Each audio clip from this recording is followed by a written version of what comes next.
Hey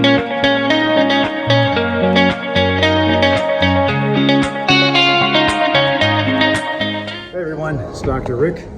I'm trying to work out at altitude.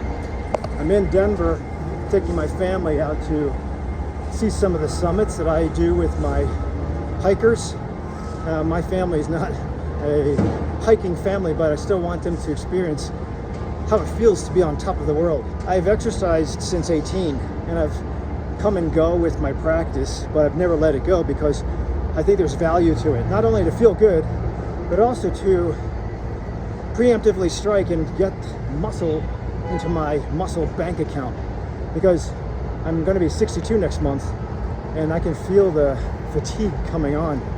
I tell you that if I didn't invest like I'm doing now so I can withdraw as I hit my 70s, this would be really tough to maintain what I'm doing. So it's important to come up with a plan to get through your medical diseases and or muscle challenges. Like a patient of mine, Michelle, dealing with shoulder issues, which I dealt with probably 2005, and tough as nails. I was supposed to have surgery to fix a rotator cuff and a torn labrum, but I didn't have insurance, so I couldn't afford it. It took me about a year to rehab, but once I got past joint pain all the time, I was able to build up past that.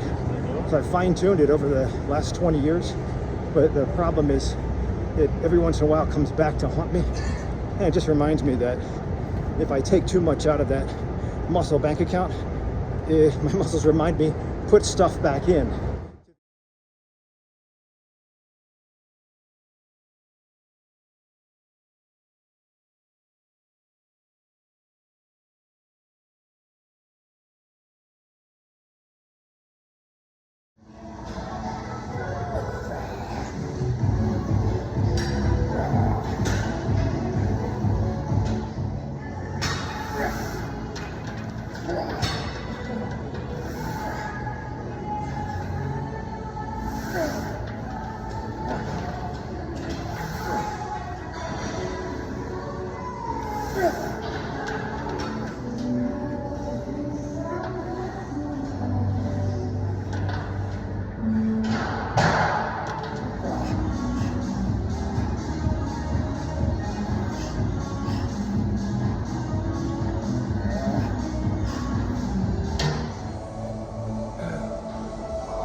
I am at Swallow Cliff Stairs in Palos Hills, and what I wanted to do, as going on with this theme of resting metabolic rate, is to challenge what my heart or metabolism will tolerate on steps, both at sea level to Denver. I'm going to try to do this in Denver and recreate the same amount of steps. The one thing I see with weight loss nowadays, especially with the drugs, whether it's semaglutide and Ozempic or Wegovy, or Mounjaro, which is tirzepatide, is that you lose weight, but you lose a lot of muscle mass. The more muscle mass you lose, the lower your metabolic rate drops, your RMR. So if you look at Kevin Hall's study with The Biggest Losers, these folks were just pushed to the brink of no calories and a whole bunch of exercise. And they lost massive amounts of weight, but the follow-up studies on these folks showed that they all gained weight plus more than they started with. Because when you drop your caloric intake and you increase your activities, I'm just going to do this for now, and then we'll compare it to Denver and we'll put the data together.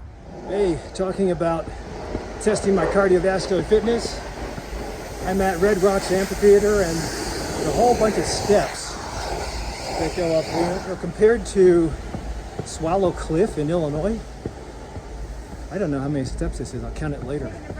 But got two challenges.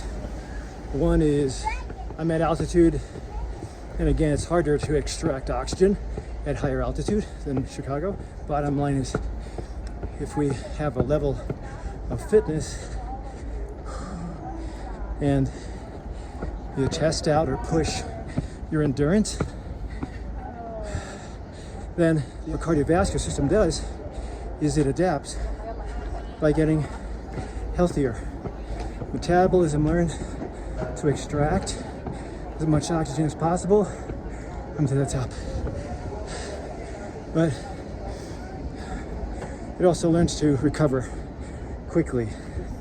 So the more you test out your cardiovascular fitness and your strength and power, the more you'll tolerate and grow muscle and tolerate stuff like that. So increases metabolism, increases mitochondria, increases strength of power, contraction, blood pressure, resting heart rate, makes you insulin sensitive. So why not?